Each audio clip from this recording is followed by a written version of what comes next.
Hello everyone. So the other day someone I follow on Twitter shared this with me. This is jspaint.ml. Basically it's some kind of an implementation of Paint with JavaScript. So it can do everything that Paint can do. I'm not so familiar with Paint, so how do I change the strength of the line? Here I can do it.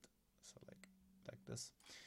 And I think it has all the nice stuff, undo and repeat, that we love about Paint. So let's make a little bigger image. And I found it curious because when I was on Windows 95, no, not Windows 95, when I was on Windows 3.11 back in the days, I tried a thing. And what I tried was I made a line. Let's do it like this. Oh, they are not implemented for tools. Okay, don't tell me again. So I made a line like this, and then another line like this, and then another line like this. And then I will connect them in a way, let's do it real quick, like here and here. And then I would use the Floodfill on it. So I made a little larger pack, and then I used the Floodfill. And I did this for a longer line. So basically I copy pasted this over, connected it to the previous one. Yeah, let's do it. Let's show you real quick so that you get the idea of it. So you do it like this, then you do it like, no, it has to be like symmetrical. So like this, not really.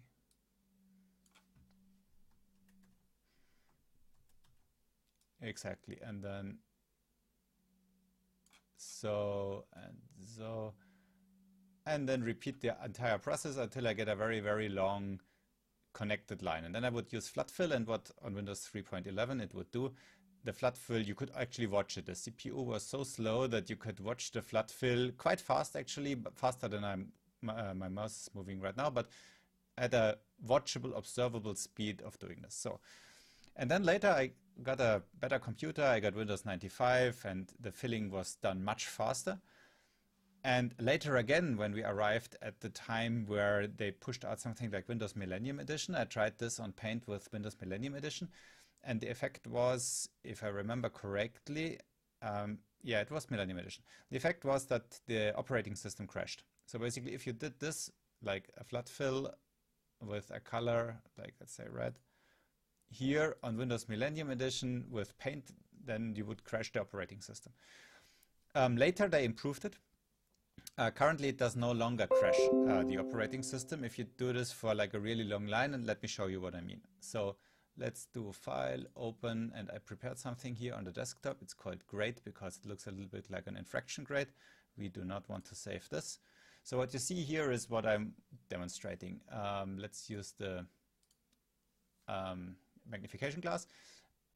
This is a line that is 1 pixel wide, and you see here it starts with an empty gap, and here on the top it starts with a connected one. So this is a line going all the way. And let's do the same thing actually on Paint. So this is my grade. If I double click, this is the same thing on the native Paint implementation that is currently on my Windows 10 machine. So let's see how JavaScript Paint performance-wise, let's zoom out. Performance-wise handles the Floodfill algorithm on this pattern. Okay, it took around a second to Floodfill this. And I think this is amazing. I think this is absolutely amazing. And probably you don't understand why I think this is amazing, but you will see in a second. So this is the Microsoft implementation of Paint. Remember, the one is JavaScript running in a browser, and this one is a native, probably C++, implementation on the Microsoft operating system, and it is a software that is very, very old. Let's see, can I do something like, yeah, they don't have an help. If I press F1 maybe? No, they just direct you to the internet nowadays, so I don't really see what version it is and what build and something like this. But this is very stable. So Paint has been with us for like decades, and I think what I'm trying to do here is very basic. I'm picking black, I'm using the Floodfill, I'm clicking on it. And I just clicked. Maybe you could hear the click actually. And now you notice that I clicked because this one goes into keine Rückmeldung, this is German, goes into program is not responding mode. Let me pull up the task manager. You see Paint is currently using 27%, 28% of my CPU. This is a little bogus because it can only use 25% because it's a single core. It's not a multi-core application. So if we go here, maybe it has some additional threads for like some basic stuff, but the computing actually of the task, like the task flood filling this pattern, is done on a core. And I'm not in a hurry here explaining all this because I know this will not finish anytime soon. I have here a CPU running at 3.4 gigahertz with 4 cores, 50% now. So the ops software is taking some, and Paint is running at full capacity. It's right now consuming a whopping 111 megabyte of RAM. From time to time, this number goes up real high and then it goes down again. And it will finish. I tried this. I started this in the evening and then I went to bed, put my headphones, my earplugs in so that I would not hear the CPU fan going at top speed for like some time. And when I woke up in the morning, it finished. I don't know how long it took. I think hours. I think I watched it for like 20 minutes and was watching YouTube videos until I lost my patience and then I stopped it. And now comes the funny thing, stopping it. Let's try this. I'm clicking right now. Okay, it's not reacting, so let's kill the process. Oh, I just asked you to kill the process. Let's do it again. Here, right mouse click, task event is like kill process. No, it will not react of killing the process. Paint is a citizen that can do more than every other executable on the operating system. Every game, everything, I would be able to terminate it with a very high reliability but Paint, it comes with Windows, so I think some of the rules that apply to executables that you do install do not apply to executables that come with the system and reside in the Windows operating system directory. So basically Paint is very resistant in doing this. Maybe it is using some CPU kernel resource that is locking something that blocks it from accepting any signals at all, and that does not even allow the operating system to remove the resources so that the process would just die and go away. So this sits here consuming 27% of my total, 58% of my total CPU power.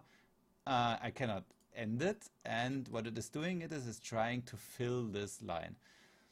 Now you could actually do a count. If I leave it running, if I measured the time and then I counted the pixels, which should be really easy, then I could actually calculate how many pixels per second it is able to fill. And I did this calculation, but like I did an estimate because it was finished after 6 hours and it was not finished after 20 minutes. And it's in the hundreds. So my CPU cycle that is able to do like a billion processing cycles per second is able to, on this task here with this algorithm that Microsoft used, is able to fill a few hundred. This is like 6 orders of magnitudes less pixels per second. So they are burning about a million CPU cycles to fill a pixel when doing this.